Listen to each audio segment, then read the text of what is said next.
Hello students, कैसे हैं आप सब। Welcome back to history with Rohini. मैं रोहिणी दुबे आप लोग लिए लेकर आई हूँ सीबीएसई बोर्ड विषय इतिहास की एक सीरीज़, जिसमें हम लोग 2 चैप्टर कंप्लीट कर चुके हैं। तीसरा चैप्टर हमारा समाप्ति की ओर है और आज ऑलमोस्ट वो ख़त्म हो जाएगा। पिछला वीडियो मैंने बनाया था जिसमें मैंने आपको जाति और वर्ग के बारे में बताया था, जो हमारे बुक में दिया गया है कि किस तरीके की वर्ण व्यवस्था थी, कैसे जाति का विभाजन किया गया था, किन लोगों को जाति में शामिल किया गया था, एक्सेट्रा एक्सेट्रा। सारी चीज़ें वीडियो में मैंने डिस्क्राइब की हुई हैं और आप चाहें तो आप उसका लिंक डिस्क्रिप्शन में ले करके उसे देख सकते हैं। स्टार्ट करते हैं आज का वीडियो। और आप जैसे कि देख रहे हैं कि आज का हमारा जो टॉपिक है वो है संपत्ति पर अधिकार। किन लोगों के अधिकार की बात हो रही है। जैसे कि मैंने पहले भी बताया है कि इस चैप्टर में जितना भी वर्णन है वो पूरा वर्णन महाभारत काल के ऊपर बेस्ड है। महाभारत काल में जो हमारा समाज था, उस समय जैसी व्यवस्थाएं थी, उन सब के बारे में मोस्टली इस चैप्टर में बताया गया है। और ये टॉपिक भी हमारा उसी पर बेस्ड है। इसमें भी यही बताया जा रहा है कि किस तरीके से संपत्ति का विभाजन स्त्री और पुरुषों के बीच में था इस काल में। तो मनुस्मृति में कहा गया है, ज़्यादातर जो चीज़ें हैं संपत्ति से रिलेटेड, वो मनुस्मृति में ही उनका वर्णन किया गया है। यहाँ पर भी मनुस्मृति में ये कहा गया है कि पिता की जायदाद पर, उसकी संपत्ति पर माता पिता के बाद उनके पुत्रों का अधिकार होगा, पुत्रियों का नहीं होगा। और जितने पुत्र हैं उन सब में संपत्ति बांटी जाएगी, लेकिन जो सबसे बड़ा पुत्र है उसको विशेष अधिकार और विशेष संपत्ति प्राप्त करने का अधिकार होता था। जैसे कि हम लोग राजाओं के बारे में सुनते आए हैं या हमने इतिहास भी पढ़ा है, आप महाभारत में भी देख सकते हैं कि जो बड़ा पुत्र था उसको ही राजपाट मिलता था, वही युवराज बनता था। तो वही चीज यहाँ पर कही गई है कि जो सबसे बड़ा पुत्र है उसको अधिकार दिए जाएंगे, उसको संपत्ति दी जाएगी। तो फिर स्त्रियों का क्या। तो स्त्रियों के लिए मनुस्मृति में कहा गया है कि पिता की संपत्ति में उसका कोई अधिकार नहीं है, लेकिन उसको उपहार में जो चीजें मिलेंगी वो सारी की सारी उसकी ही संपत्ति कहलाएंगी। जैसे कि विवाह के समय उसको उपहार मिले उसके परिवार के द्वारा, माता पिता भाई भाभी के द्वारा, और विवाह के बाद ससुराल पक्ष से उसको जो भी उपहार मिलते हैं उसके पति के द्वारा, वो सारी संपत्ति स्त्री की संपत्ति होगी, जिसको वो अपनी मर्जी से किसी को भी अपने बाद दे सकती है, अपनी पुत्री को भी दे सकती है या अपने पुत्र को भी दे सकती है। लेकिन साथ ही मनुस्मृति में ये भी बताया गया है कि स्त्री इन जो संपत्ति उसकी है उसको भी वो अपनी पति की इच्छा के विरुद्ध उसका खर्च नहीं कर सकती, वो कोई संपत्ति छुपा कर नहीं रख सकती जिसके बारे में किसी को ना मालूम हो। तो इस तरीके की बातें, ये अधिकार जो है इनका वर्णन कहा गया है। आपके लिए क्वेश्चन इसमें आता है स्त्री धन, इसी टॉपिक में से पूछा जाता है। स्त्री धन 2 नंबर में आपको सीबीएसई बोर्ड में इसका क्वेश्चन पूछा जाता है कि स्त्री धन क्या है, इसकी डेफिनेशन बताइए। तो हम इसमें क्या लिखेंगे कि विवाह के समय एवं विवाह के उपरांत स्त्री को उसके परिजनों द्वारा प्राप्त उपहार। ये डेफिनेशन आप लिख सकते हैं, आप अपनी भाषा में भी डेफिनेशन लिख सकते हैं। बहुत सिंपल सी डेफिनेशन है कि स्त्री को विवाह के समय या विवाह के उपरांत जिस किसी से भी उपहार मिलते हैं वो स्त्री धन कहलाता है। मनुस्मृति में पुरुषों के लिए और स्त्रियों के लिए धन अर्जित करने के अलग अलग तरीके बताए गए हैं। आपको अलग अलग वो बताए गए हैं कि किन किन तरीकों से पुरुष, उसमें संख्या भी दी गई है कि पुरुष के लिए मनुस्मृति में कहा गया है कि वो 7 तरीकों से संपत्ति को अर्जित कर सकता है। और स्त्रियों के लिए कहा गया है कि वो 6 तरीकों से संपत्ति को अर्जित कर सकती है। अब इन 6 तरीकों में सिर्फ उपहार ही हैं, 6 में आपको बांट दीजिए, माता पिता के द्वारा मिले, पति के द्वारा मिले, भाई के द्वारा मिले, किसी भी सहोदर, किसी परिजन के द्वारा, किसी सखी सहेलियों के द्वारा। तो ये इस तरीके के 6 तरीकों में उपहारों का उन्होंने विभाजन किया है।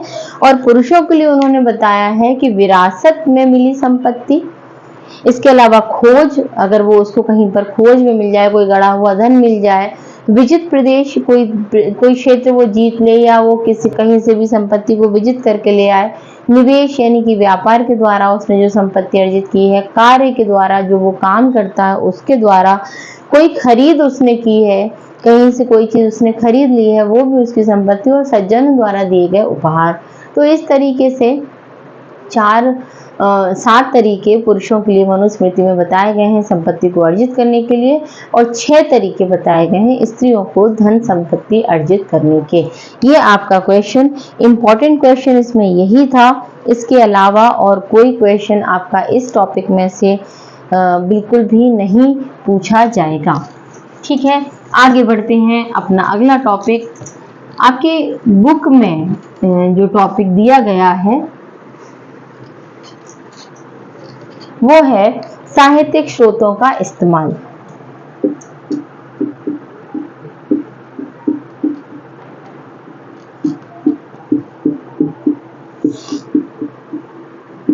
अब देखिए, ये आपको पढ़ने में थोड़ा सा लग रहा होगा, जिन्होंने इतिहास बहुत ज्यादा नहीं पढ़ रखा है उनको ये लगता होगा कि अभी पढ़ने में थोड़ा सा टिपिकल टाइप का। साहित्यिक स्रोतों का इस्तेमाल क्या है? तो पहले तो मैं आपको बता दूं कि यहाँ पर सिर्फ आपको ये बताया जा रहा है कि जो सोर्सेज हैं इतिहास के, उन सोर्सेज से, चाहे वो किताब हो, महाकाव्य हो, कोई मूर्ति हो, कोई रचना हो, उससे इतिहासकार किस प्रकार से इतिहास लिखते हैं। सिंपल इसका मतलब ये है। अब हम बात करते हैं कि जिसे इतिहासकार किस तरीके से विश्लेषण करते हैं। हम बिल्कुल अपने चैप्टर के अंतिम पड़ाव पर हैं, जहां पर ये सारी चीजें डिस्कस की गई हैं आपकी बुक में। उसमें बताया गया है, जैसे मैंने पहले भी बताया है आपको, कि आपके हर एक चैप्टर में ये क्वेश्चन बनेगा कि इतिहास का पुनर्निर्माण कैसे किया गया। सिंधु घाटी सभ्यता में भी बना, उसके बाद राजा किसान नगर में भी बना, इसमें भी आपका एक क्वेश्चन बनेगा और हर एक में आंसर ऑलमोस्ट लगभग ठीक सेम रहेगा। कुछ स्रोत जो मिले हैं उनके आधार पर उसको चेंजेस करने पड़ेंगे। यहाँ पर स्रोत की बात करें तो यहाँ पर महाभारत है, हम लोगों ने देखा है, हम पढ़ रहे हैं कि महाभारत के ऊपर बेस्ड है, तो यहाँ महाभारत से रिलेटेड है कि साहित्यिक स्रोतों का इस्तेमाल, यानी कि महाभारत से इतिहास कैसे लिखा गया। कोई ग्रंथ है, कोई महाकाव्य है, तो उससे इतिहास कैसे लिखा जाता है। तो पहले तो ये कि इतिहासकार ये देखते हैं हमें क्या लिखना, उसमें इतिहासकार क्या देखते हैं कि वो ग्रंथ जिससे वो कुछ इतिहास लिख रहे हैं या इतिहास का पुनर्निर्माण कर रहे हैं, वो ग्रंथ किस भाषा में लिखा गया है। उसी भाषा में लिखा है, कोई क्लिष्ट भाषा है, या उस समय जो प्रजा थी, उस समय की जो जेंटी थी, वो जो भाषा बोलती थी उस भाषा में उसको लिखा गया है। दूसरा ये देखते हैं कि जनता की पहुंच उस ग्रंथ तक कितनी है, कितना वो उसको पढ़ पा रही है। तो ये सारी चीजें देखकर और उसमें जो बातें लिखी हैं उन बातों के संग में संबंध स्थापित करके इतिहासकार इतिहास का पुनर्निर्माण करते हैं। बात अगर हम करें महाभारत की, तो महाभारत से आपका जो क्वेश्चन है यहाँ पर इस टॉपिक में से जो क्वेश्चन बनेगा वो ये कि महाभारत को इतिहासकारों ने 2 भागों में विभाजित कर दिया है। 2 तरह से उन्होंने 2 खंडों में, मतलब एक हम कहें इसकी जो विषय वस्तु है, पूरा जो महाभारत है उसकी विषय वस्तु को 2 भागों में विभाजित कर दिया है। पहला भाग इसका है आख्यान, जो उन्होंने बनाया, ये इतिहासकारों द्वारा किया गया विभाजन है। महाभारत के मूल ग्रंथ में ऐसा कोई विभाजन हमें नहीं मिलता है। तो पहला है आख्यान और दूसरा भाग उन्होंने दिया है उपदेशात्मक भाग। ठीक है, आख्यान में क्या है, आख्यान में कहानियां हैं, उस समय जो कहानियां, उस समय की कहानियां जो हैं, जैसे कि महाभारत की युद्ध की कहानी है, द्रौपदी की कहानी है, उनके विवाह की कहानी है, एकलव्य की कहानी मैंने आपको बताई कि किस तरीके से द्रोणाचार्य ने अंगूठा मांगा एकलव्य का। तो वो सारी जो भी कहानियां हैं या उस समय समाज में जो चीजें प्रचलित थी, वो सब चीजें, वो कहानियां आख्यान के अंतर्गत डाली गई हैं। और उपदेशात्मक का तात्पर्य क्या होता है? शिक्षा देना। ठीक है, तो जो उपदेशात्मक क्षेत्र है, यानी कि इसमें जो दिया गया है, जिसको उन्होंने डाला है, वो है समाज के आचार विचार। उस समय समाज में किस तरीके का माहौल था, किस तरीके से लोग सोचते थे, किस तरीके से लोग काम करते थे, किस चीज को किस दृष्टि से देखते थे, वो सारी चीजें उपदेशात्मक में डाली गई हैं।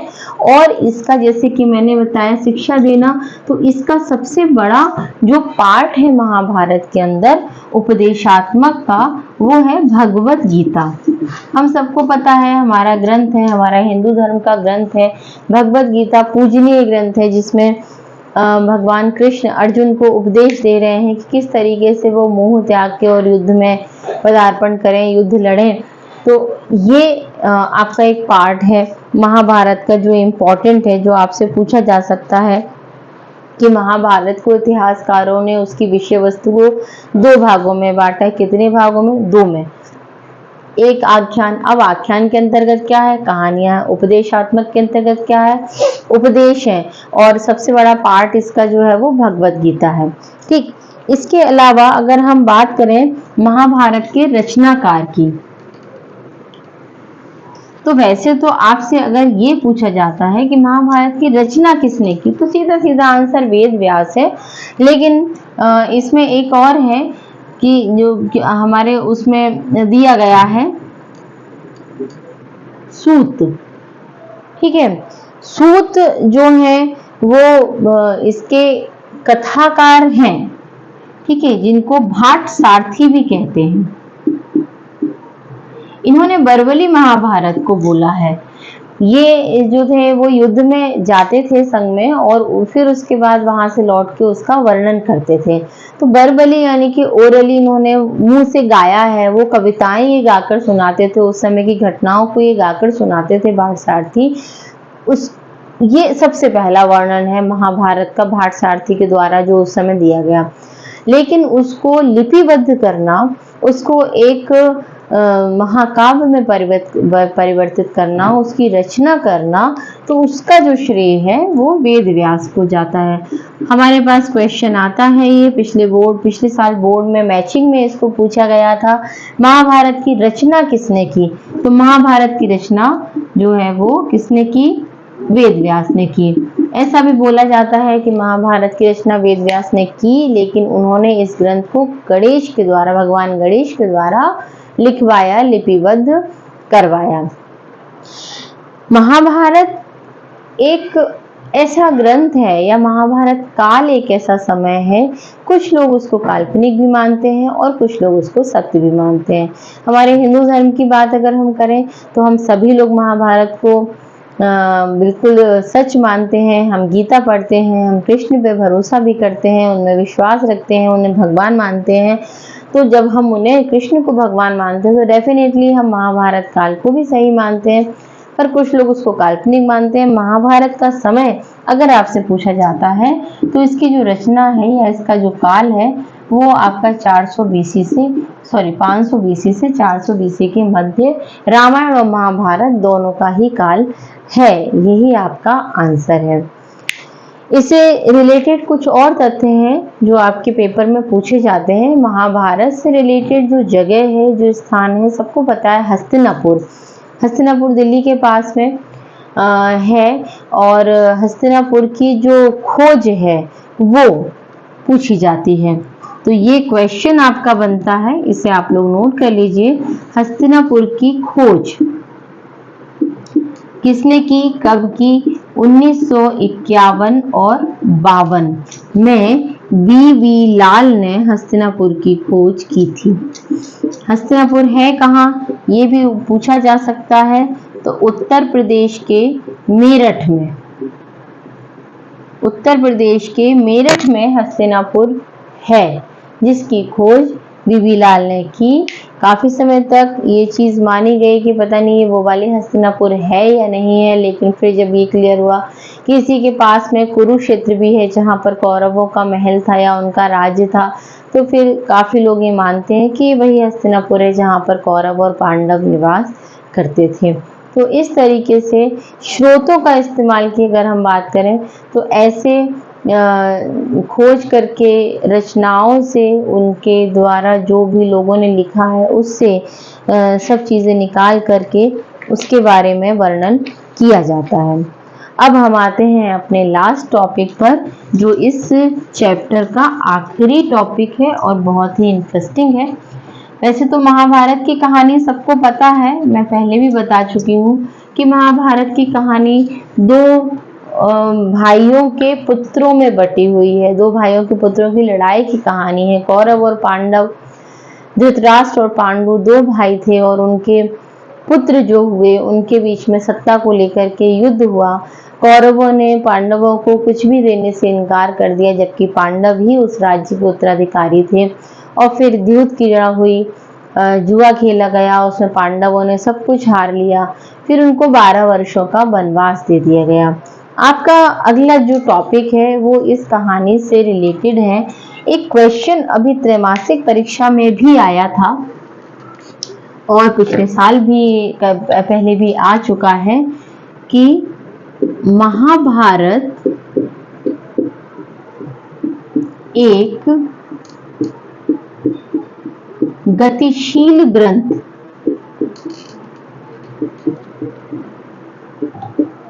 ये एक क्वेश्चन बनता है कि महाभारत एक गतिशील ग्रंथ है, ऐसा क्यों है, इसका वर्णन कीजिए।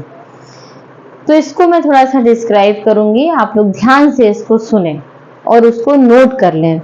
गतिशील का मतलब क्या होता है? गतिशील का मतलब होता है चलते रहना, ठीक है, किसी चीज का चलते रहना, कंटिन्यूटी बनाए रखना।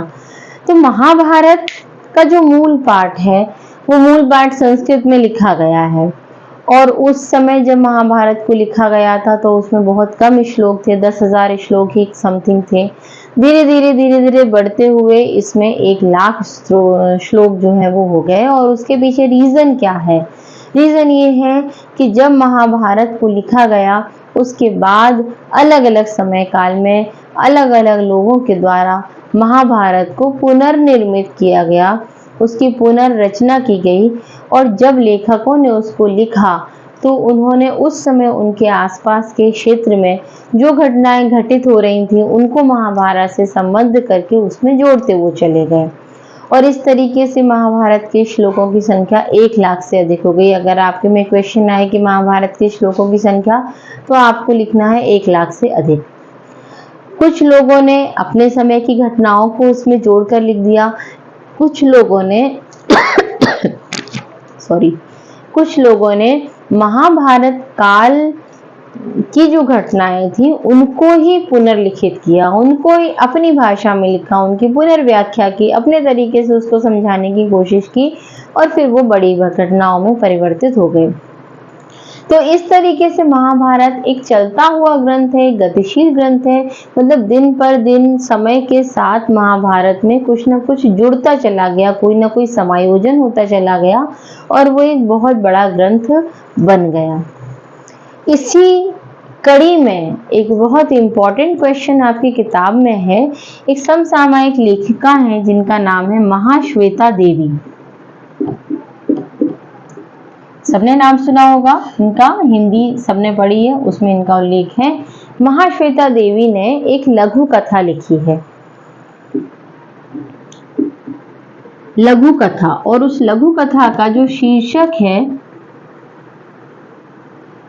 वो है कुंती ओ निषादी।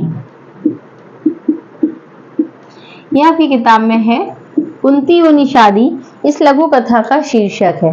जो कथा महाश्वेता देवी ने इसमें बताई है वो कथा हमें महाभारत में कहीं पर भी नहीं मिलती है। इसी तरीके के प्रकरण महाभारत में जोड़ते गए हैं जो मूल पाठ में कहीं नहीं है, लेकिन बाद में उनको जोड़ा गया है। और ये इस तरीके से महाभारत जो है वो एक बड़ा ग्रंथ बन गया और एक गतिशील ग्रंथ में परिवर्तित हो गया। आपसे अगर पूछा जाए कि महाभारत गतिशील ग्रंथ क्यों है, तो आप इसको लिख सकते हैं। यहाँ हम बात करेंगे कुंती और निषादी की, जो लघु कथा है महाश्वेता देवी के द्वारा लिखी गई। एक क्वेश्चन आपसे पूछा जाता है, महाश्वेता देवी की लघु कथा का नाम कुंती और निषादी है। क्या है इस कथा में?